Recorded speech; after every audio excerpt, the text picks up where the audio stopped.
Bom dia, meu nome é Nayara Medeiros de Souza, eu sou do Instituto Federal de Pernambuco, campus Recife.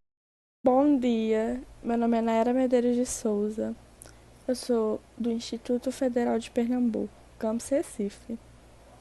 Eu curso Edificações, estou no segundo período e hoje eu vim apresentar o seminário de História 2, sobre escravização na Idade Moderna. O começo da escravização moderna acontece lá para o século XV e, pelo menos no Brasil, termina por volta do fim do século XIX. Há outros motivos para acontecer a escravidão moderna. Lá na antiguidade, os escravos eram escravizados porque deviam dinheiro ou eram os vencidos de guerra. Porém, algumas vezes eles conseguiam sua liberdade. Por exemplo, alguém que devia o dinheiro, muito dinheiro, e era escravizado, assim que ele meio que pagava a sua dívida, ele era liberado e tinha sua liberdade novamente. Vale lembrar que, naquela época, os escravos ainda não eram tratados como mercadoria. Já na escravidão da modernidade, os escravizados têm uma origem específica, que no caso vinham do continente africano, pela sua etnia. Mas há outras razões, que são a religião, pois os brancos acreditavam que eles não tinham chances de virar cristãos e que eram como se fosse uma raça perdida. Não haviam salvação. Além disso, o que também influenciou muito a escravidão dos africanos foi o tráfico negreiro, sequestrando eles e trazendo para a América Central, América do Norte, América do Sul, inclusive o Brasil, principalmente. Homens, mulheres, crianças eram forçados e obrigados a entrar nas terríveis embarcações chamados navios negreiros. A viagem da costa africana ao Brasil costumava durar de 30 a 45 dias. E por condições precárias que eles vinham na viagem, como pouca água, eles iam também em um lugar muito ruim do navio. Eles costumavam serem transportados nos porões. A comida era péssima e por isso muitas vezes a maioria não chegava viva aqui e as pessoas que morriam no meio do caminho eram largadas ao mar. E quando chegavam, conseguiam desembarcar do navio, chegavam em péssimas condições, de fome, cansaço, e eram avaliados para verem se valia ainda serem vendidos ou trocados por alguma coisa. Enfim, por ter sido algo muito lucrativo, é aí que eles começam a ser, sim, tratados como mercadoria, compra e venda. Eles eram forçados a fazer seus trabalhos braçais, trabalhos pesados, trabalhos que, obviamente, não eram pagos, mas isso deu muito lucro para os portugueses. Vale lembrar que antes da escravização, na África, havia uma cultura muito rica, como reinos, uma estrutura política muito ampla. Resolvi ressaltar isso para que podemos ver que não foi por pobreza ou alguma coisa do tipo que essas pessoas foram levadas, sequestradas no caso. Bom, hoje em dia, na nossa atualidade, a escravidão é crime, mas, infelizmente, há casos de escravidão por baixo do pano. Casos de meninas, mulheres, que são levadas à forças para serem domésticas, por exemplo. Nem preciso dizer que não há salário ou algo parecido. Hoje em dia, o escravismo não é sobre compra e venda, e sim sobre trabalho forçado. Ah, mas por que alguém continua nisso mesmo sabendo que está sobre trabalho escravo? Devemos lembrar que quando isso acontece, há ameaças, violência física, violência psicológica, intimidações, torturas, enfim, é muito maior do que imaginamos. E não é fácil escapar, mas eu irei comentar sobre um exemplo de um caso que ocorreu no ano passado, que vai esclarecer muito bem o que é a escravidão da atualidade. Onde uma mulher negra de 46 anos foi liberta da casa de uma família em Patos de Minas. Após denúncias que a vítima vivia em condições análogas à escravidão, segundo a denúncia, Madalena Gordiano realizava serviços domésticos na residência sem receber salários e sem direito a descanso. De acordo com essas informações, ela dependia financeiramente da família e não podia deixar a casa. Aí, essa mulher vivia lá desde os 8 anos. Ela foi meio que pedir comida naquela casa e a moça meio que adotou ela, só que não foi uma adoção muito legal, porque ela adotou a menina para servir de servir de empregada para ela e não tinha pagamento, não tinha nada. E os vizinhos descobriram isso porque ela enviou uma cartinha, alguma coisa assim, por debaixo da porta dos vizinhos pedindo dinheiro para comprar é, produtos de higiene. Bom, neste caso, nós vamos entender claramente o que é.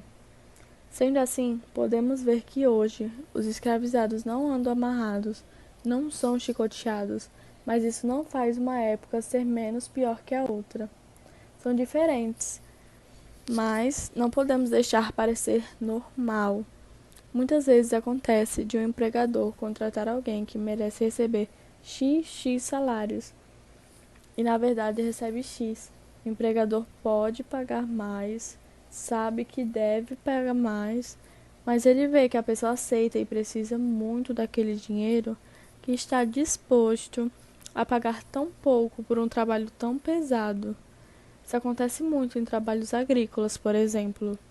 Mas é claro que ainda temos muitos casos muito bruscos, muito mais pesados, que se vemos não acreditamos que estamos no século XXI e que isso ainda existe aqui no Brasil, mas é mais normal do que pensamos. O preconceito no Brasil que afetam os negros até hoje é um reflexo de um país que normalizou o preconceito tanto para este grupo quanto para o grupo de indígenas.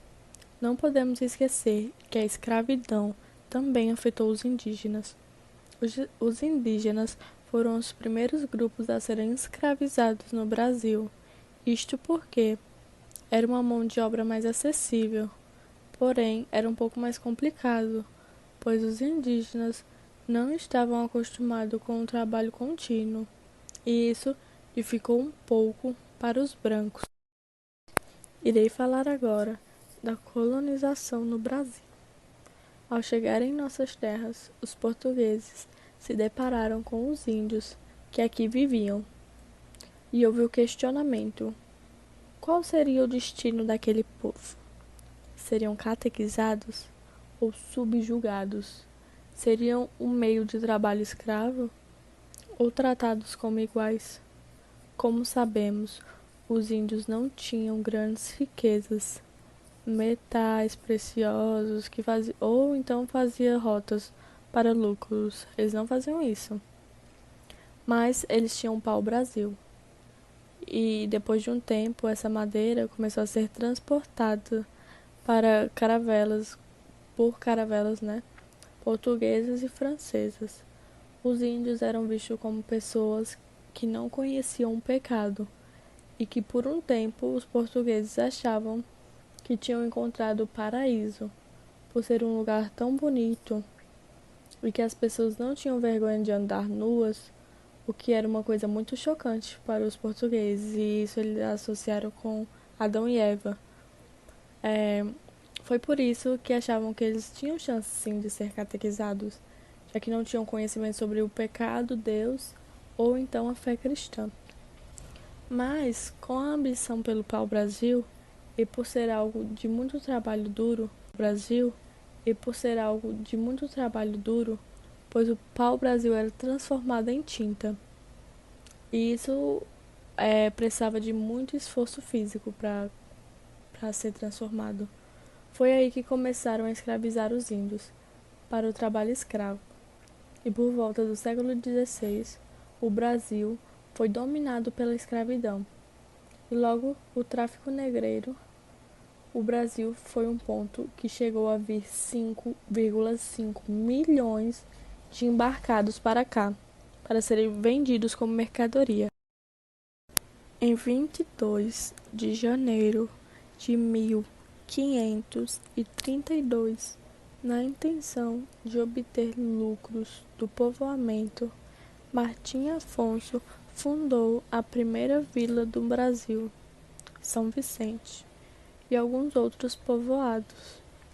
Lá em São Vicente começou o cultivo de cana-de-açúcar e houve o primeiro engenho no Brasil. O açúcar era um produto muito caro e de grande interesse. Só as pessoas mais ricas tinham condições de comprar. Por causa dele, iniciaria o povoamento da colônia. Depois que começou a plantação de cana-de-açúcar, Portugal não priorizou mais a extração de pau-brasil e iniciou a montagem de uma organização produtiva dentro das diretrizes do sistema colonial. Mas vale lembrar que a extração do pau-brasil não parou por completo, ele só não foi mais priorizado. Bom, e foi assim que a expansão da colonização brasileira. Os escravos africanos eram que tomavam posse da parte do trabalho duro e ficavam ainda mais pesados quando estava na época de colheita da cana, por aumentar ainda mais o trabalho deles. O que já não era pouco, se tornava muito pior, fora a parte de tortura e castigos físicos, onde também entra a parte do tronco, onde eram amarrados, imobilizados e ficavam lá por horas ou até dias, quando eles tinham um comportamento tido como incorreto. Este era um jeito de dominar e puni-los por algo, havendo desgaste físico e moral, visto que foi pedido para vermos o vídeo da palestra sobre o perigo da história única. E bom, achei uma palestra incrível. Ela disse que quando era pequena e lia livros sobre princesas e sobre a vida que elas tinham, imaginava como seria, pois aquela era a única visão que ela tinha sobre aquilo. Princesas loiras, brancas, com as vidas perfeitas. E depois de um tempo, ela conheceu os livros que se referia ali ao pessoal da Nigéria, baseados em princesas da Nigéria e do continente da África. Viu como era diferente e se sentiu representada, coisa que, antes, com os livros americanos, ela não se sentia. Vale lembrar que ela veio de uma família classe média, então não é como se ela tivesse vivido em uma pobreza extrema ou algo do tipo, como imaginam as pessoas ao ouvir que alguém veio da África. E o mesmo aconteceu quando ela viajou para fazer faculdade, e sua colega de quarto ficou perplexa que ela falava inglês, mesmo o inglês sendo a língua principal lá da Nigéria. E isso é muito real. Nós temos o costume de ver algo e pôr aquilo na cabeça, sem nos dar a chance de ver o outro lado. achamos que por causa de um, o todo é igual. E mesmo quando conhecemos, tratamos com indiferença, por não acreditar que algo realmente pode ser diferente do que acreditamos. Sinto que isso vai além de um continente, de uma raça, de uma história. Temos a função automática de acreditar que é aquilo, sem nos dar a chance de abrir a mente. Eu compreendi a história. Ela quis dizer que quando ouvimos falar da África, achamos que é um país pobre, um país de fome, só pelo que já aconteceu com o povo de lá. Mas precisamos lembrar que nem tudo é como achamos. Bom, afinal, o país não é assim. Tem sim algumas falhas, mas qual país não tem? Todo país tem fome, todo país tem pobreza. E bom, lá não é diferente.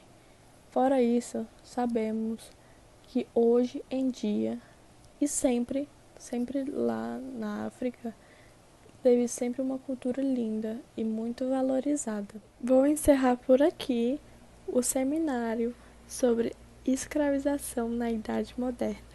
Espero que tenha gostado e tenha um bom dia.